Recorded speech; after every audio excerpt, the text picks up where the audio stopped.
దేవుని నామమునకు మహిమ కలుగునుగాక. ప్రభుని మనం స్తుతించుదాం. హల్లెలూయా, హల్లెలూయా. ప్రభు సన్నిధిలో చక్కని సమయాన్ని మనం కలిగి ఉంటున్నాం. దేవుని వాక్యాన్ని మనం చదువుకుందాం. దేవుని వాక్యంలో నుండి రోమాపత్రిక 8వ అధ్యాయము 8వ అధ్యాయములో 26 నుండి మనం చూస్తే, అటువలే ఆత్మయు మన బలహీనతను చూచి సహాయం చేయుచున్నాడు.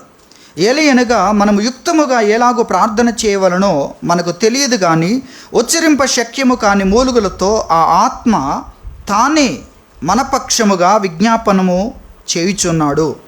మరియు హృదయములను పరిశోధించువాడు ఆత్మ యొక్క మనస్సు ఏదో ఎరుగును. ఏలయనగా ఆయన దేవుని చిత్త ప్రకారము పరిశుద్ధుల కొరకు విజ్ఞాపనము చేయుచున్నాడు. దేవుని వాక్యములో అద్భుతమైన వాక్య భాగాన్ని మనం చదువుకున్నాం. ఈ వాక్యాన్ని గురించి మనం నేర్చుకుందాం. రోమాపత్రిక 8వ అధ్యాయం 26, 27 వచనాల్లో పరిశుద్ధాత్మను గూర్చి ఇక్కడ తెలియజేస్తున్నాడు. పరిశుద్ధాత్మను గూర్చి 26వ వచనంలో చూస్తున్నాం, ఆత్మయు మన బలహీనతను చూచి సహాయము చేయుచున్నాడు. ఎంత అద్భుతమైన వాక్య భాగం ఇది! ఎంత అద్భుతమైన వాక్య భాగం! దేవుడు, ఆత్మస్వరూపి అయిన దేవుడు మన బలహీనతను చూచి ఏం చేస్తున్నాడు? సహాయం చేస్తున్నాడు. నిజముగా అద్భుతమైన వాక్య భాగం ఇది. టైటిల్ ఏమని పెట్టవచ్చు? మన బలహీనతలో దేవుని యొక్క సహాయము. మన బలహీనమైన పరిస్థితులను చూచిన దేవుడు ఏం చేయాలనుకుంటున్నాడు? తానే సహాయం చేయాలనుకుంటున్నాడు. బలహీనమైన పరిస్థితుల్లో ఏం జరుగుతుంది మీరు ఆలోచించండి. ఆ బలహీనమైన క్షణాల కొరకే కదా శత్రువు ఎదురు చూసేది. వాడికి అన్నీ ఉన్నాయి, కానీ దెబ్బ కొట్టే టైం రావాలని చూస్తున్నాడు. బలహీనత ఎక్కడ కలుగుతుందో, దేవుని సన్నిధికి వెళ్ళకుండా అజ్ఞానం ఎప్పుడు కలుగుతుందో, దేవుణ్ణి నిర్లక్ష్యం చేసేది, దేవుని వైపుగా ఆలోచించలేని బలహీనత ఎప్పుడు కలుగుతుందో, నిన్ను నీవే గొప్ప వ్యక్తిగా, నేనే అన్నీ చేయగలను అని డంబము 2 రకాలుగా ఉంటుందండి. డంబము 2 రకాలుగా ఉంటుంది. ఒకటి, మనం చాలా గొప్పవారం అనుకోవడం. రెండవది, కొన్నిసార్లు అయ్యో నేను అది చేయలేకపోయానే, ఇది చేయలేకపోయానని పెద్దగా ఆలోచించడం, డిసప్పాయింట్ అవ్వడం, కృంగిపోవడం, ఇది కూడా గర్వమే. అన్నిటికంటే తక్కువైంది నీ చేత కానప్పుడు తక్కిన వాటి గురించి చింతించడం ఏంటి అన్నాడు. దాన్ని ఏమంటారు? ఏది చేయడం చేతగాని వాడు ఉన్నాడు అనుకోండి, ఏదో 1-2 చేయలేదని బిల్డప్ ఇస్తున్నాడు అనుకోండి, మరి ఆ భాష వాడితేనే మీకు అర్థం అవుతుంది. ఏమనుకుంటారు? వీడికి గర్వం ఎక్కువ అని అనుకుంటారా లేదా తోటివారు? చూసారా ఇది ఎన్ని రకాలుగా ఉందో. మనం ఇక్కడ గుర్తించాలి, ఆత్మ మన బలహీనతను చూచి మనకు సహాయం చేస్తున్నాడు.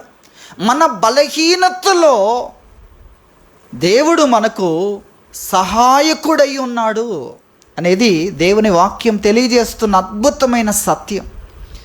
మన బలహీనతను ఎవరైనా చూశారనుకోండి, మన బలహీనమైన స్థితి, మన బలాన్ని కోల్పోవడం కానీ, బలహీనత, అసమర్థత, శక్తిహీనత, చేయలేకపోవడం, మాట్లాడలేకపోవడం, చేయలేకపోవడం, మన బలహీనతను, మన అసమర్థతను, మన శక్తిహీనతను ఎవరైనా చూశారనుకోండి, వారు ఏం చేస్తారు? మనల్ని తక్కువ చూస్తారు, తృణీకరిస్తారు, పనికిరాని వారుగా, అవసరం లేని వ్యక్తులుగా, మన బలహీనతను చూచి తక్కువ చేసేవారు, తృణీకరించేవారు, కొంతమంది అపహాస్యం చేసేవారు. అపహాసకులు ఎప్పుడు కూడా ఎవరిలో ఏ లోపం కలుగుతుందా, ఎవరిలో ఏ లోపము కలిగిస్తామా, ఎవరిలో అటెన్షన్ ఎప్పుడు ఉండదా దాన్ని చూసి దెబ్బ కొట్టి నవ్వుకుంటూ ఉంటారు. అటువంటి సందర్భాలు కలిగించడానికి ప్రయత్నించి ఏం చేస్తున్నారు వీళ్ళంతా? అప్రమత్తంగా లేని వ్యక్తిని భయపెట్టి ఆ భయాన్ని చూసి వీళ్ళంతా నవ్వుకుంటూ ఉంటారు. ఒకరి బలహీనతను చూసి గేలి చేసేవారిని మనం చూస్తున్నాం. అలాగే బలహీనతను ఎత్తి వంచి కృంగదీసేవారు. మన బలహీనతను మాటికి ఎత్తి ఏం చేస్తుంటాడు సాతాను? మనం కృంగిపోవాలి. శత్రువు యొక్క పని కూడా అదే. దేవుడు మన బలహీనతను గురించి మాట్లాడితే మనకేమవుద్దో తెలుసా? బలం పెరుగుద్ది. ఆలోచించండి, దేవుడు బలహీనతను గురించి మాట్లాడినప్పుడు, సమరయ స్త్రీతో తన బలహీనత మాట్లాడినప్పుడు ఆమెకు బలం ఎంత పెరిగిందో తెలుసా? ఊర్లోకి పరిగెత్తి అందరికీ చెప్పగలిగే అంత బలం పెరిగింది. కానీ శత్రువులు సాతాను పక్షమున పనిచేసేవారు ఉంటారు. సాతాను ఎవరినైనా వాడుకుంటాడు. ఛాన్స్ ఇవ్వాలే కానీ ఎవరినైనా వాడుకుంటూ ఉంటాడు. మీకు అర్థమవుతుందా? బోధకులేమి మినహాయింపు కాదు. కాబట్టి ఎవరిలో నుండి ఆ శత్రు పని జరుగుతుందంటే, దేవుడు మన బలహీనతను గురించి మాట్లాడితే మనకు అక్కడ ఏం కనబడుతుందో తెలుసా? పరిష్కారం కనబడుతుంది.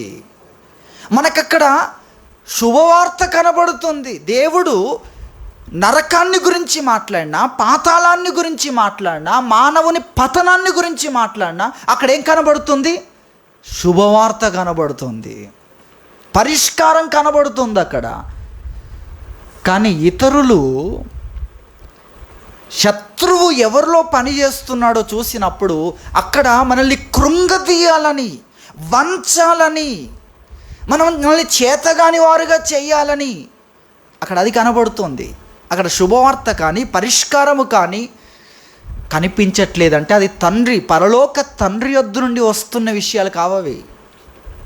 అది మనం గుర్తించాలి. కాబట్టి బలహీనతలో మనం ఎదుర్కొనే విషయాలు చూడండి. బలహీనతలో ఇతరులు మనం తక్కువ చేయడం, నువ్వు అనర్హుడివి అని ప్రక్కన పెట్టడం, అలాగే గేలి చేయడం, కృంగదీయడం. మరికొంతమంది ఏకంగా జడ్జిమెంటే చేస్తుంటారు. వాళ్ళే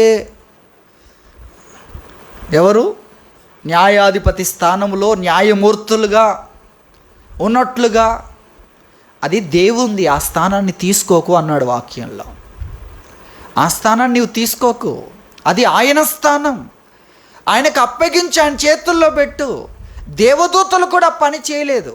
సాతాను వచ్చి ఫిర్యాదు చేస్తుంటే వారు సొంతగా అధికారంతో మాట్లాడలేదు వాళ్ళు.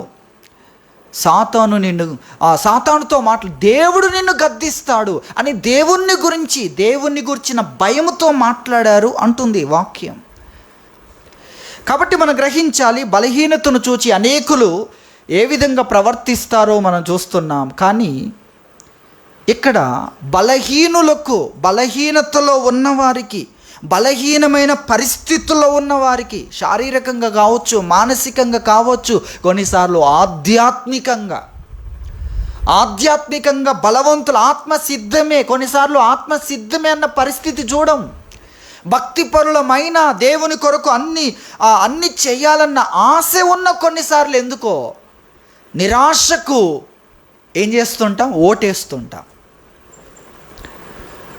నిరాశకు ఓటేస్తూ ఉంటాం. బలవంతులైన వ్యక్తులైనా కూడా చాలించుకుంటాం, స్విచ్ ఆఫ్ చేసుకొని కూర్చుంటాం లోపల మనసులో. కాబట్టి కానీ ఇక్కడ మనం చూస్తున్నాం, మన బలహీనతలో మనకు సహాయం చేసే ఒక అద్భుతమైన స్నేహితుడున్నాడు. ఆయన పరిశుద్ధాత్మదేవుడు. ఆయన గురించి ఎలా పరిచయం చేస్తున్నా అంటే, ఆయన నీ బలహీనతను చూచి ఏం చేస్తున్నాడు?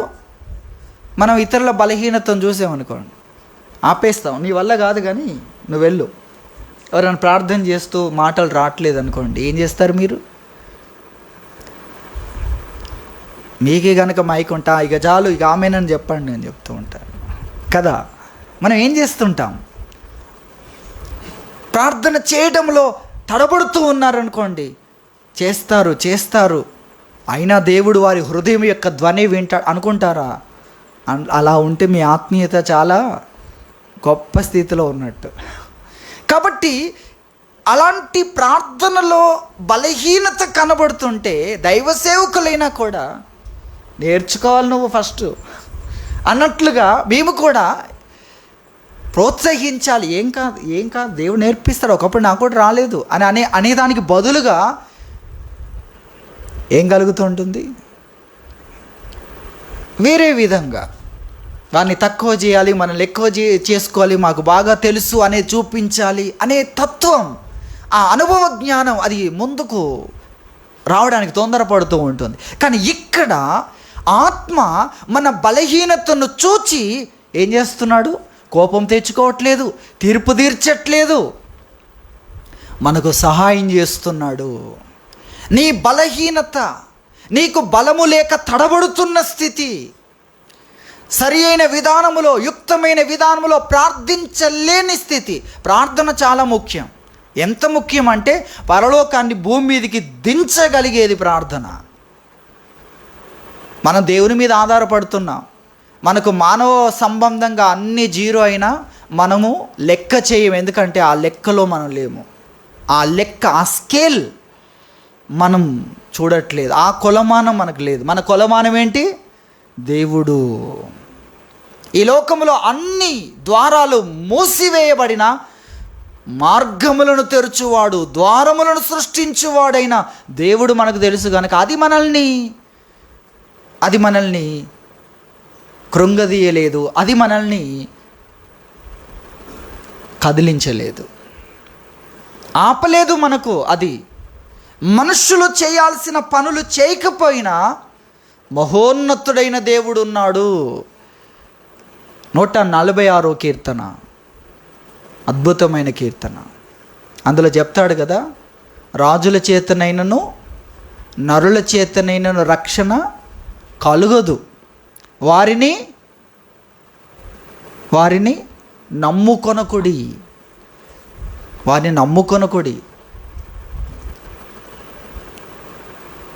అవి చెప్తాడు.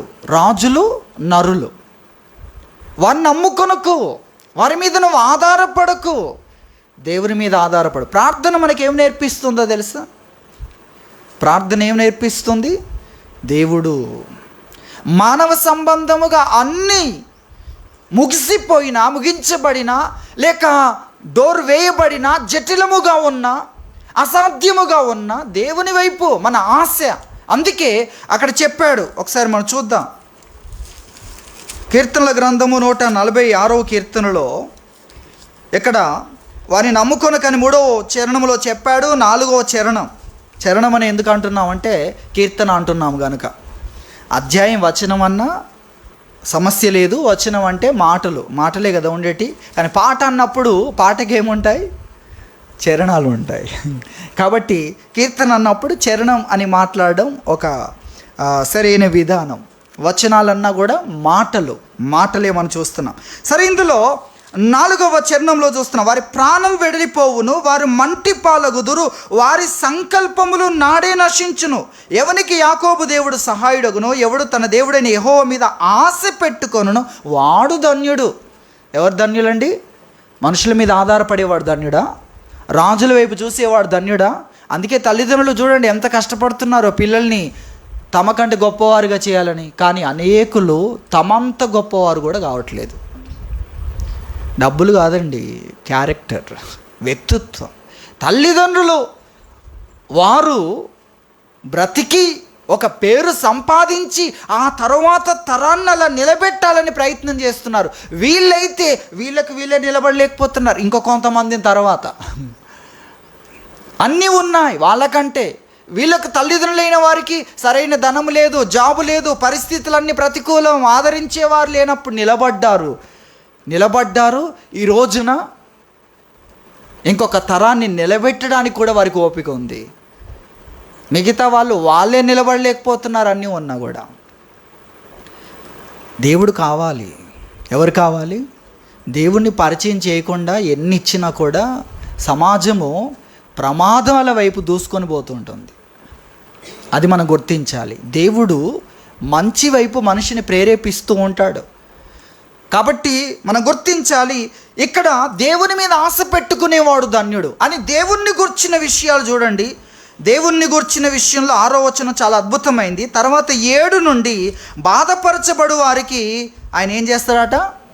న్యాయం తీరుస్తాడు. బాధపడే వాళ్ళు ఉన్నారా ప్రపంచం మీద? వాళ్ళందరికీ ఈ వాక్యం మీకు అర్థమైతే వాళ్ళందరికీ మీరు ఏం చేయవచ్చు? పరిచయం చేయొచ్చు, ఈ వ్యక్తిని పరిచయం చేయొచ్చు. బాధపడు వారందరికీ న్యాయం తీర్చడానికి ఒక ఆయన ఉన్నాడు. ఆయన పేరేంటి? బాధపడే వాళ్లకు న్యాయం తీర్చేవాడు. ఆయనే ప్రభు అయిన యేసుక్రీస్తు.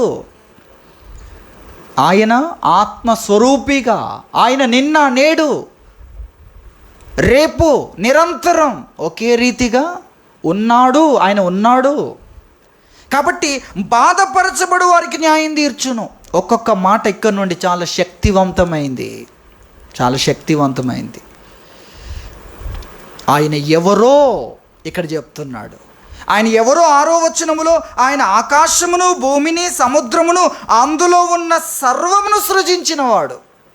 అంత ఉన్నవాడు, అంత చేసినవాడు, అంత చేయగలిగేది ఉన్నవాడు ఆయన. కాబట్టి దేవుణ్ణి గురించిన అద్భుతమైన విషయాలు ఇక్కడ మనం చూస్తున్నాం. బాధపరచబడు వారికి న్యాయం తీర్చేవాడు, ఆకలిగొన్న వారికి ఆహారం దయచేసేవాడు. చూడండి ఆయనకున్నది ప్రత్యేకతలు. బంధింపబడిన వారిని విడిపించేవాడు, విడుదల నాయకుడు. ఆయనకు పేరు. విడుదల కావాలా? ఇక విడిపించేవాడు ఉన్నాడు.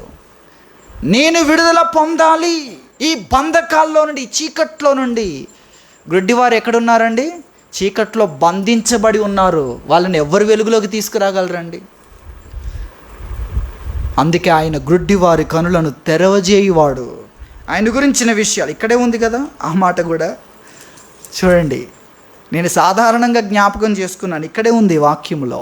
ఆయన గ్రుడ్డివారి కనులను తెరవజేయవాడు, కృంగిన వారిని లేవనెత్తువాడు, నీతిమంతులను ప్రేమించువాడు, పరదేశులను కాపాడువాడు. ఆయన గురించిన విషయాలు ఎంత అద్భుతమైనవి. అలాగే ఇక్కడ మనం చూస్తున్నాం, బలహీనులను చూచి ఏం చేసేవాడు? సహాయం చేసేవాడు. ఇక్కడ ప్రార్థన గురించిన విషయం చెప్పబడుతుంది. ముఖ్యంగా ప్రార్థనే కదా చాలా ప్రాముఖ్యం. ప్రార్థన అంటే అతీతమైన సహాయం అండి. ప్రార్థన అంటే దేవుని నుండి నీకు వచ్చే సహాయం. దానికి ఏం కావాలి? ప్రార్థన కావాలి. ఆ ప్రార్థన సరైన విధానంలో చేయడం అనేది ఉంటుంది. ఆ ప్రార్థనలో ఆ ప్రార్థన సరిగ్గా లేదనుకోండి, నీకు జవాబు రాదు. ఆ ప్రార్థన ఎలా ఉండాలి? సరిగ్గా ఉండాలి. మాటలు సిద్ధపరచుకొని రమ్మన్నాడు. ఏం చెప్పాలి? అక్కడ చెప్పాడు ఏ మాటలు సిద్ధపరచుకోవాలో, ఏ మాటలు సిద్ధపరచాలి అన్న విషయాలు చెప్పాడు. బలులకు బదులుగా మా పెదవులు మీకు అర్పిస్తున్నాం, స్తుతియాగము నీకు అర్పిస్తున్నాం అని రావాలి. అలాగే హృదయములో తగ్గింపుతో రావాలి. ఏమని పలకాలి? ఆ మాటలు కూడా చాలా ప్రాముఖ్యం. కొన్నిసార్లు దేవుని సన్నిధికి ప్రార్థనకు వెళ్ళి మనం మాట్లాడే మాటలకు దేవుని నుండి స్పందనే రాదు. ఎందుకంటే నువ్వు సరిగ్గా ప్రార్థన చేయట్లేదు. సరి అయిన ప్రార్థన అంటే ఏంటి? అన్యజనుల ప్రార్థన గురించి చెప్పాడు కదా, వాళ్ళు వచ్చి ప్రార్థన చేస్తారు. మొత్తం చెప్తేనే కదా దేవునికి తెలుస్తుంది. అది వాళ్ళ ప్రార్థన అంశం. మీకు అర్థమైందా? అలా గనక మనం వచ్చామనుకో, దేవుడు వినడు. ప్రభు అక్కడ ఏం జరిగిందో తెలుసా? కొంతమంది ప్రార్థనలో ఇలాగే ఉంటుంది. నేను అక్కడికి వెళ్ళాను, అప్పుడేమో ఫలాని వ్యక్తి అక్కడికి వచ్చారు, అప్పుడు ఏమన్నారో తెలుసా? ఇలాగే ఉంటుంది కొంతమంది ప్రార్థనలన్నీ కూడా. దేవునికి తెలియదు అన్నట్లుగా చెప్తున్నావు అనుకో, అప్పుడు నీకు దేవుని ఎదురు జవాబు ఎట్లా వస్తుంది? నేను ప్రతిసారి గుర్తు చేస్తేనే ఆయన చేస్తాడు అనేది నీ లోపల ఉందనుకో, అప్పుడు ఎలా జవాబు వస్తుంది? తప్పుడు అభిప్రాయములు దేవుని గురించి కలిగి ఉండి ప్రార్థనలో అలా చేస్తే విస్తరించి మాట్లాడటం ద్వారా తమ మన వినబడుతుంది. అలాగే చాలా విషయాలు ఉన్నాయండి. ఇవన్నీ యుక్తమైన ప్రార్థనలు కాదు. నీకు ప్రార్థనలో సహాయం చేయగలిగిన వ్యక్తి ఉన్నాడు. అప్పుడు నువ్వేం చేయాలంటే ప్రార్థన కొరకు వెళ్ళి మౌనముగా ఉండు, ఆయనకు అప్పగించు. నువ్వేం చేయాలి? మౌనంగా ఉండు. నీ తరపున ఆయన ఏం చేస్తాడు?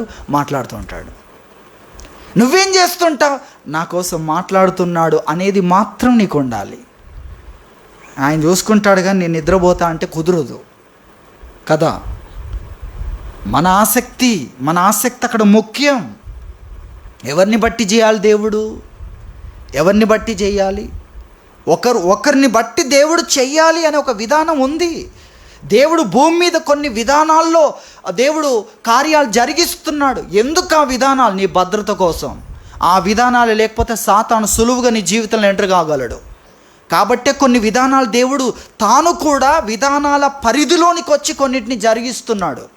ఎందుకు? నీకు భద్రత కలగాలి. నీవు నిర్లక్ష్యంగా ఉన్నప్పుడు కూడా సాతాను ఎంటర్ కాకుండా ఈ నియమాలు, ఈ విధానాలు నిన్ను కాపాడుతాయని దేవుడు ఆ విధానాలు ఏర్పాటు చేశాడు. అది మనం గుర్తించాలి.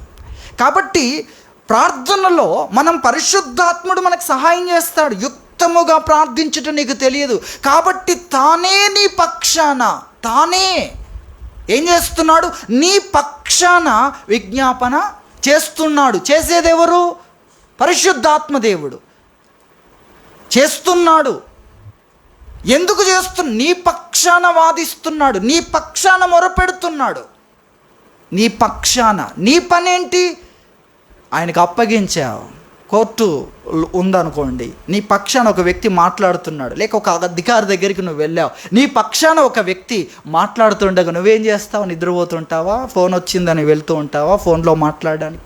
నువ్వు జాగ్రత్తగా, అవును నేనే, ఆ వ్యక్తి మాట్లాడే వ్యక్తి నేనే, అవును అతడు చెప్తున్నట్లు ఆశపడుతున్నాను, నాకు సహాయం కావాలన్నట్లు అలర్ట్గా ఉంటావు. అది మాత్రం మన పని, మనం అలర్ట్గా ఉండాలి. కొన్నిసార్లు ప్రార్థన మనకు రాకపోతే ఏం చేయాలి? పరిశుద్ధాత్మ దేవుణ్ణి పిలిచి ఆయన మన పక్షాన విజ్ఞాపన చేసేవాడు గనక చెయ్యమని చెప్పి మనం ఎదురు చూస్తూ ఉంటే చాలు. ఏం చేస్తాడు? ఆయన చేస్తాడు. కొన్నిసార్లు రానప్పుడు మీకు అర్థమవుతుంది కదా, అప్పుడు కూడా ప్రార్థన చెయ్యలేని పరిస్థితి ఉన్నప్పుడు, అజ్ఞానము లోపల నిండిపోవడం ద్వారా కానీ, గాయాన్ని ఎక్కువగా లోపల పట్టించుకోవడం ద్వారా కానీ, నిరుత్సాహానికి ఓటేసినప్పుడు కానీ కొన్నిసార్లు మనము ప్రార్థన కొరకు సరిగ్గా ఉండం. అప్పుడు కూడా నువ్వు ప్రార్థన చేయడానికి నీకు ఒక అద్భుతమైన ఎవరున్నారు? సహాయకుడు ఉన్నాడు. అది మనం గుర్తించాలి. అప్పుడేం చేయాలంటే మన ప్రార్థన యొద్దకు వెళ్ళాలి. ఆ ప్రార్థన పరిశుద్ధాత్మను చేయమని మనము ఎదురు చూడడమే మన పని. మనం ఏం చేయాలి? అడుగుట అన్నది ఉంది కదా ప్రార్థనలో. ఇంకొకటి కూడా ఉంది. ఆ రెండో దాన్ని మనం తీసుకోవాలి. మొదటి దాన్ని చేయలేని స్థితి, బలహీనతను బట్టి, అసమర్థతను బట్టి పరిశుద్ధాత్మకు అప్పగించాలి. రెండో పని మనం చేయాలి. ఏంటది? ఊహించుట. అర్థమవుతుందా? రెండోది ఏంటి? అడుగు వాటన్నిటికంటే ఊహించు వాటిని. ఊహించేవి కూడా. అడిగేవి ఎక్కడ? ప్రార్థనలో. ఊహించేవి ఎక్కడ? ప్రార్థనలో. దేవుణ్ణి బట్టి నువ్వేం ఆలోచిస్తున్నావు?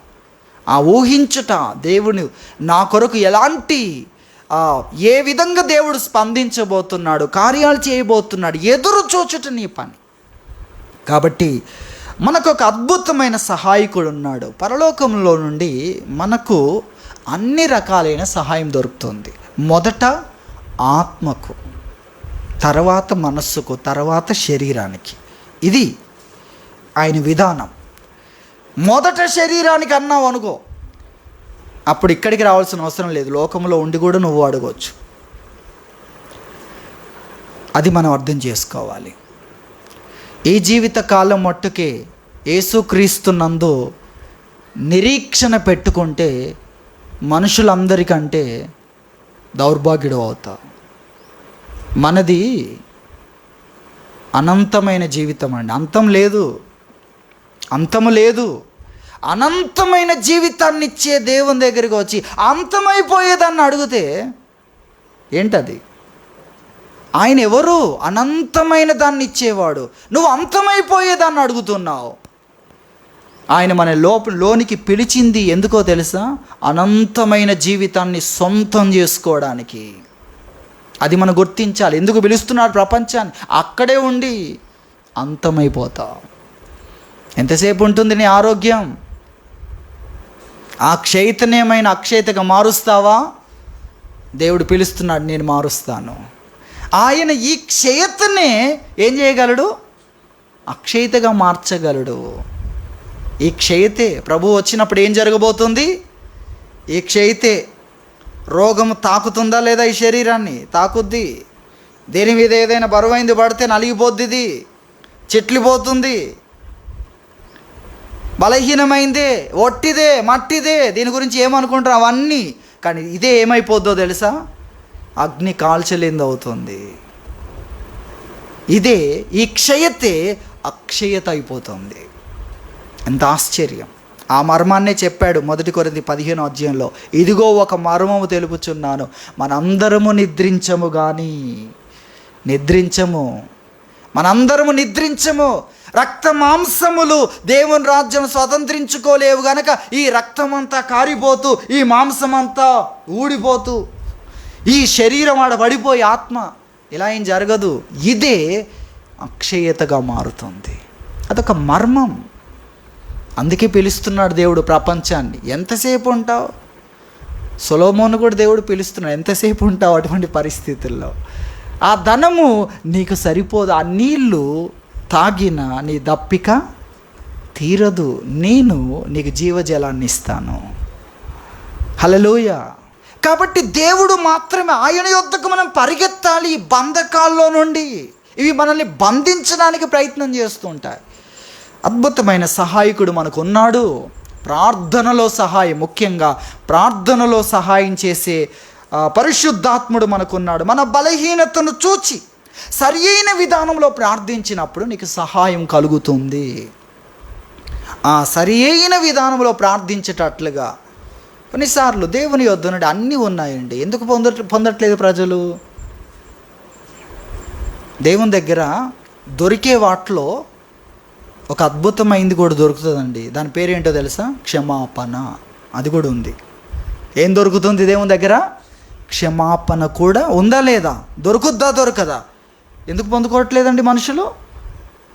ఎలా రావాలో తెలియక గర్వంని పెట్టుకొని వస్తున్నారు. దేవుడు ఎట్లా కరుణిస్తాడు ఆలోచించండి.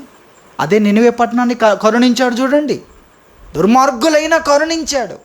కాబట్టి ఏ విధంగా దేవుని సన్నిధికి రావాలి, ఏ విధంగా ప్రార్థించాలో తెలియని స్థితి ఉన్నప్పుడు మౌనముగాను ఆయన సన్నిధిలో కనిపెట్టుకొని పరిశుద్ధాత్ముని చేయమంటే ఆయన మనకు సహాయం చేస్తాడు. అలాంటప్పుడు నీకే సహాయము కావాలో ఆ విషయంలో పరలోకము నుండి ఆ సహాయము నీకు విడుదల చేయబడుతుంది. అన్నీ ప్రభువు నుండేనండి వచ్చేవి. కొన్ని మనుషుల ద్వారా దేవుడు చేస్తున్నాడు, మనుషుల ద్వారా జరగని వాటిని దేవుడు చేస్తున్నాడు. మనుషులు ఉండి కూడా చేయకపోయినా దేవుడు చేసేస్తాడు. మనుషులు లేని వాళ్లకు దేవుడు చేస్తాడు. అన్నీ దేవుడే చేసేది.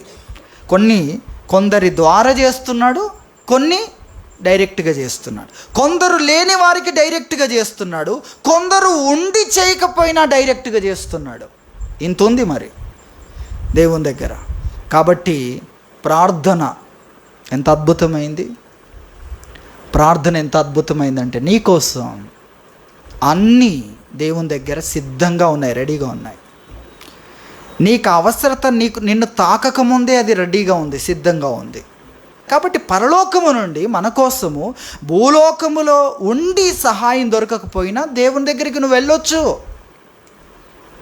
అల్టిమేట్గా ఆయనే, చిట్ట చివరిగా ఆయనే. ఇవన్నీ నీడ. కొన్నింటిని దేవుడు పెట్టాడు, వాళ్ళు చేయకపోతే దేవుడు చేస్తాడు. న్యాయాధిపతులు పెట్టాడు, తల్లిదండ్రులను పెట్టాడు, అసలైన తండ్రి ఆయనే కదా. న్యాయాధిపతులు ఉన్నారు, అసలైన నీతి గల న్యాయాధిపతి ఆయనే కదా. కాపర్లు ఉన్నారు, అసలైన ప్రధాన కాపర్ ఆయనే కదా. ఆలోచించండి, ఆయనే కదా మనల్ని ముందుగా చూసినవాడు, డిజైన్ చేసినవాడు, కావాలనుకున్నవాడు, భూమి మీదకి పంపినవాడు ఆయనే అసలైన వాడు. అలాగే మనల్ని శరీరముగా చెయ్యనివాడు ఎలా చేశాడు? ఆత్మగా చేశాడు. అంటే భూమి మీద 100 సంవత్సరాలు ఉండి తర్వాత చచ్చిపోయే వారికి చేయలేదు మనల్ని, అలా చేయలేదు. శరీరమే నువ్వు కాదు, నువ్వు పరలోకంలో తయారు చేయబడ్డావు. ఎలా చేశాడు మనల్ని? శరీరమే నువ్వు కాదు, అది మనం గ్రహించాలి. కాబట్టి పరలోకములో నుండి మనకు అన్నీ కూడా ఇవ్వడానికి దేవుడు సిద్ధంగా ఉన్నాడు. అది మనం గుర్తించాలి. అన్నీ దేవుని దగ్గర సిద్ధంగా ఉన్నాయి. అధికారుల దగ్గర కొన్ని పెట్టాడండి, మనం అధికారుల దగ్గరికి వెళ్ళాం, వాళ్ళు చేయలేదు, వెంటనే దేవుని దగ్గరికి వెళ్ళు, ప్రభువా వాళ్ళు చేయట్లేదు, ఏం చెయ్యాలి? సరిపోద్ది.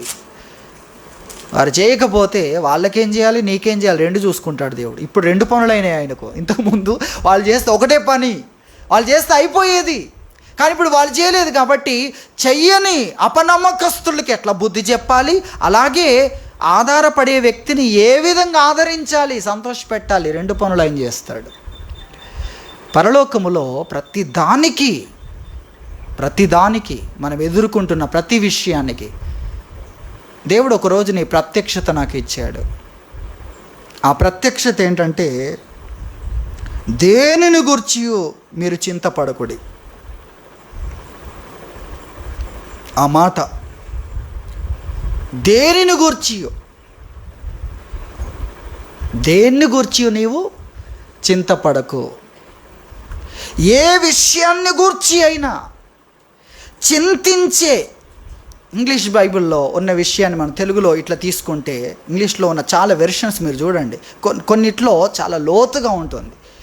నీవు విచారపడుతున్న విషయాల మొత్తం అవన్నీ కూడా ఆయన చేతుల్లో పెట్టు. నువ్వు విచారపడుతున్న ఆ సముదాయం మొత్తాన్ని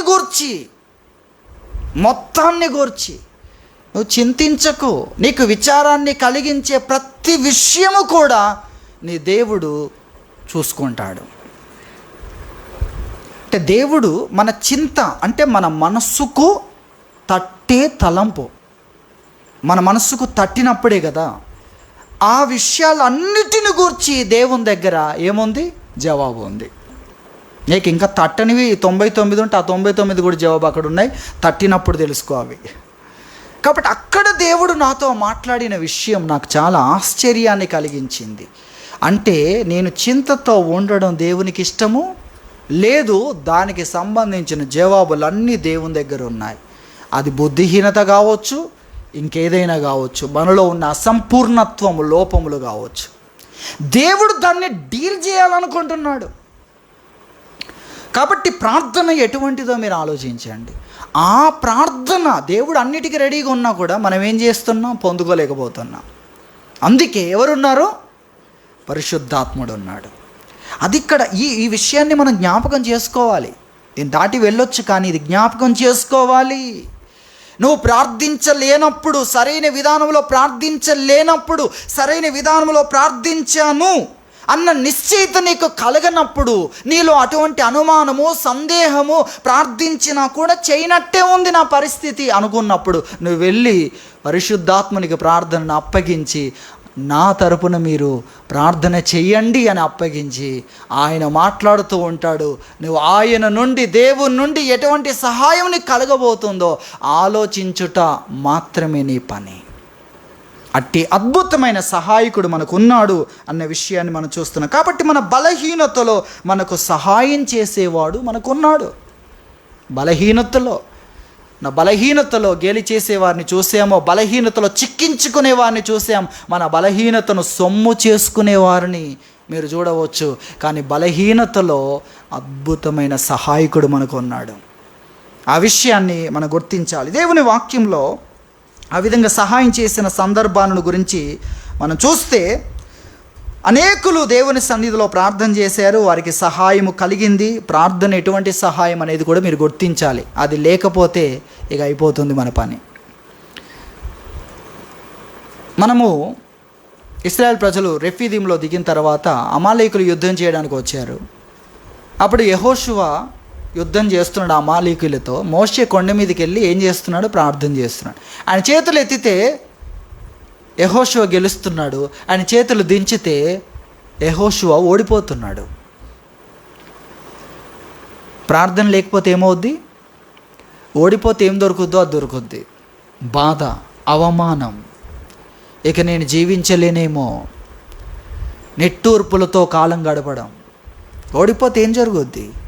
అవమాన భారం ఒకవైపు, కొదువలు ఒకవైపు, సమస్యలు ఒకవైపు, ఒత్తిడి క్రింద నలిగిపోవడం ఒకవైపు. కాబట్టి అక్కడ ప్రార్థన ఎటువంటిది? దేవుని సన్నిధిలో నిలబడుట ఎటువంటిది? అక్కడ నీ కొరకు అన్ని రకాలైన సహాయాలు ఉన్నాయి. అది మనం గుర్తించాలి. ఒకవేళ వారు ప్రార్థన చేయలేదనుకో, ఏమవుద్ది? ఎటువంటి భయంకరమైన పరిస్థితులు ఎదురవుతాయి. అటువంటివన్నీ దేవుని వాక్యంలో అనేకమైన విషయాలు ఉన్నాయి. అనేకమైన విషయాలు దేవుని వాక్యములో మనం చూస్తాం. దేవుని వాక్యములో యరొబాముతో యుద్ధము చేసే ఆ సందర్భంలో కూడా మనం చూస్తే, యూదులు ఇశ్రాయేలీయులతో యుద్ధం చేసే ఆ సందర్భం వచ్చినప్పుడు కూడా నిజముగా అక్కడ వారు ఓడిపోవాల్సిన పరిస్థితి ఉంది. అక్కడ వారికి గెలిచే అవకాశమే లేదు. కానీ ప్రార్థన చేసినప్పుడు అక్కడ దేవుడు జోక్యం చేసుకున్నాడు. అద్భుతమైన విజయం వారికి కలిగింది అన్న విషయాన్ని దేవుని వాక్యములో మనం చూస్తున్నాం. అప్పుడు యూదా వారిని పరిపాలన చేస్తున్నది అబీయా అనే వ్యక్తిని గురించి మనం చూస్తాం. 2వ దినవృత్తాంతంలో 13వ అధ్యాయంలో ఈ స్టోరీ అంతా కనబడుతూ ఉంటుంది. వీరు 4 లక్షల మందితో యుద్ధానికి వస్తే యరొబాము 8 లక్షల మందితో యుద్ధానికి వచ్చాడు. అంతేకాదు, ఇతని సైన్యంలో కూడా కొంతమంది మాటుగాండ్రని పెట్టాడు. కనిపించే ఎదురుగున్న సైన్యమే కాదు, లోపల కూడా కొంతమంది ఉన్నారు, మధ్యలో కూడా తెలియకుండా కొంతమంది ఉన్నారు. అటువంటి పరిస్థితుల్లో ఓడిపోయే పరిస్థితి వచ్చినప్పుడు ప్రార్థన చేశాడు. ఓడిపోయే పరిస్థితి అంటే ఆ మాటుగాండ్రు పనులు మొదలుపెట్టారు, చంపడం మొదలుపెట్టారు. కాబట్టి శత్రువులు వెనుకున్నారు, ముందున్నారు, చొచ్చుకొని వచ్చి యుద్ధం చేస్తున్నారని తెలిసి వాళ్ళు ఇంకా ఎక్కువ మంది దేవునికి మొరపెట్టినప్పుడు నిజముగా అక్కడ 8 లక్షలతో ఉన్న యరొబాము ఓడిపోతాడు. ప్రార్థన ఎటువంటిదో మీరు ఆలోచించండి. ప్రార్థన లేకపోతే నువ్వు ఓడిపోతావు. కాబట్టి ప్రార్థన ద్వారా ప్రతి విధమైన సహాయం మనకి ఇవ్వడానికి దేవుడు సిద్ధంగా ఉన్నాడు.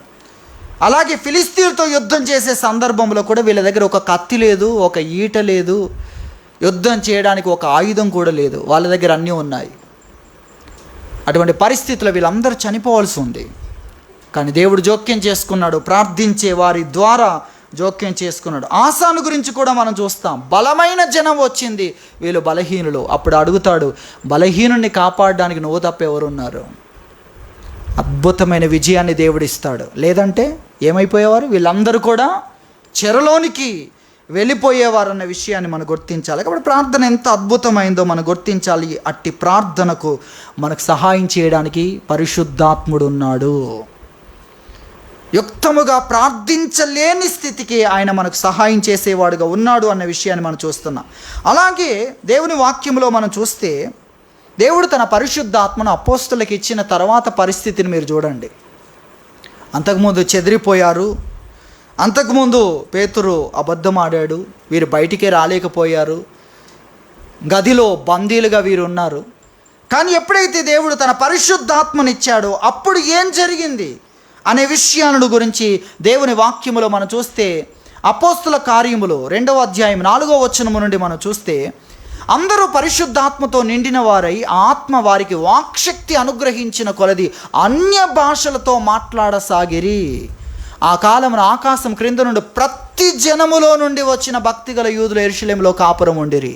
ఎంతమంది? ఆకాశం క్రింద నుండి ప్రతి జనములో నుండి వచ్చిన వారందరూ అక్కడ ఉన్నారు.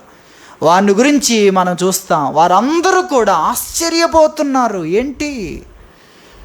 ప్రపంచ నలుమూలల నుండి వచ్చిన వారందరి భాషలను వీళ్ళందరూ మాట్లాడుతున్నారు.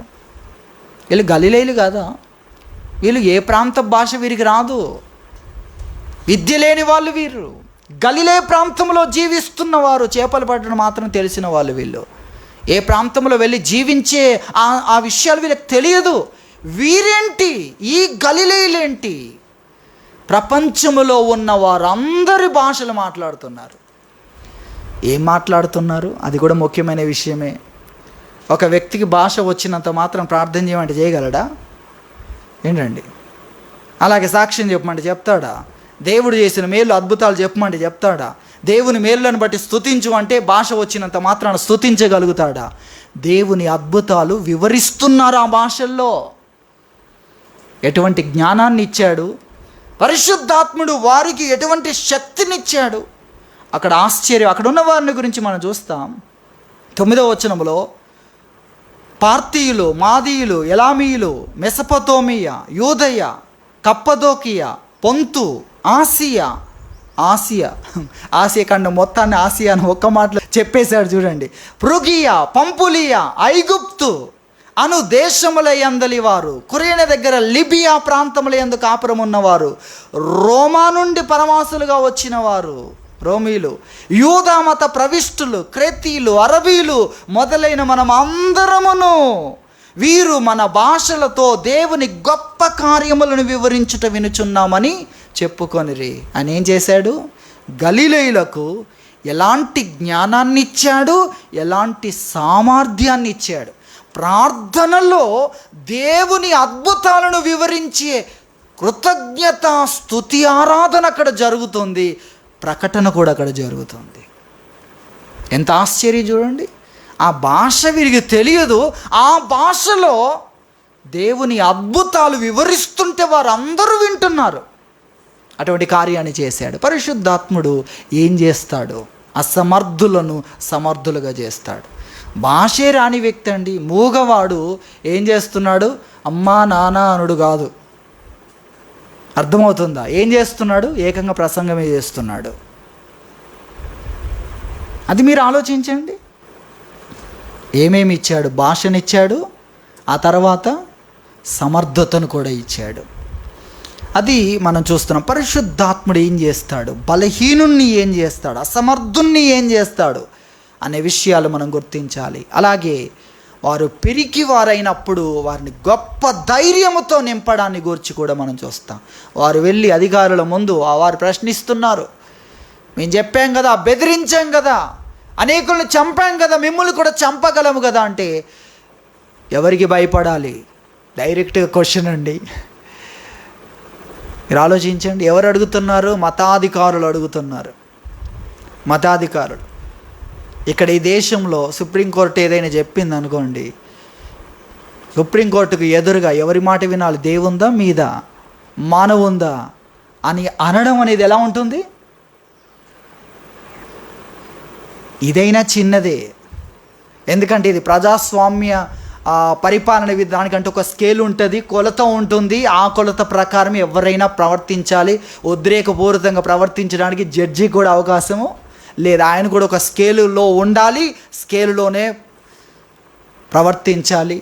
తీర్పు చెప్పే దాంట్లో ఉంటుంది. ఫలాని సెక్షన్ ప్రకారం ఇది నేరం అని నీకు తెలుసు, ఫలాని సెక్షన్ ప్రకారం ఈ నేరం చేస్తే ఈ శిక్ష నీకు తెలుసు, ఫలాని సెక్షన్ ప్రకారం అంత ఉంటుంది. జడ్జిమెంట్ కాపీలో ఎంత ఉంటుందో తెలుసా? అన్ని కొలమానాలు చెప్తూ రావాలి. ముందు చట్టాలు చెప్పాలి, ఆ చట్టం నీకు తెలుసు, దాని ద్వారా ఈ శిక్షణ నీకు తెలుసు, తెలిసి కూడా నువ్వు చేసావు, ఆ తర్వాత కూడా నీలో పశ్చాత్తాపం లేదు, కాబట్టి ఈ సెక్షన్ల ప్రకారం నేను ఈ నిర్ణయాన్ని తీసుకుంటే ఇంత ఉంటుంది వివరణ దాంట్లో. కాబట్టి ఇక్కడ చూడండి, వారితో మాట్లాడుతున్నారు ధైర్యముగా. ఎవరి మాట వినాలి? దేవుందా మీద? ఎంత ధైర్యం! వారు ధైర్యం చూసి వీళ్ళే ఆశ్చర్యపోయారు. ఎటువంటి ధైర్యాన్ని ఇచ్చాడు! ఆ తర్వాత వారిని కొట్టి బెదిరించి విడుదల చేశారు 5వ అధ్యాయంలో. అప్పుడు చివరి వచనం, ఆ 42వ వచనం చూడండి. అప్పుడు ఏం చేస్తున్నారంటే, ప్రతిదినం దేవాలయములోను ఇంటింటనో మానక బోధించుచు యేసే క్రీస్తుని ప్రకటించుచుండిరి. అది పరిశుద్ధాత్మ దేవుడు వీరిని ఎంత అద్భుతమైన వ్యక్తులుగా చేశాడో దేవుని వాక్యంలో ఇక్కడ మనం చూస్తున్నాం. కాబట్టి ఆయన అద్భుతమైన సహాయకుడు. మన బలహీనమైన పరిస్థితుల్లో ఆయన మనకు ఉన్నాడు, బలపరచడానికి ఉన్నాడు. మన బలహీనతలో మనం పడిపోతాం, మన బలహీనతలో ఓడిపోతాం, మన బలహీనతలో దేవునికి గాయాలు చేస్తాం, దేవుని మనస్సును గాయపరుస్తాం, మన బలహీనతలో సాక్ష్యాన్ని కోల్పోతాం. అక్కడ ఎవరున్నారు నీకు సహాయం చేయడానికి? పరిశుద్ధాత్మ దేవుడు ఉన్నాడు. ఆయనను ఆశ్రయించాలి. ఏ బలహీనతలో మనం ఉన్నామో ఆ బలహీనతలో మనకు సహాయం చేసేవాడు ఉన్నాడు అన్న సంగతిని మనం గుర్తించాలి. మనకేం కావాలో, ఏ విధమైన శక్తి కావాలో, జ్ఞానము కావాలో, అలాగే ఆసక్తి కావాలో, ధైర్యము కావాలో వాటిని దేవుడు మనకు అనుగ్రహించగలిగిన ఆయన ఉన్నాడు. ఆయన్ను మనం ఆశ్రయించాలి, ఆయన పిలవాలి అన్న విషయాన్ని దేవుని వాక్యంలో నుండి మనం నేర్చుకుంటున్నాం. దేవుని వాక్యంలో మనం చూస్తే పేతురు రాసిన రెండో పత్రిక 2వ అధ్యాయము 2వ అధ్యాయంలో 9వ వచనం చూస్తే, భక్తులను శోధనలో నుండి తప్పించుటకు. చూసారా?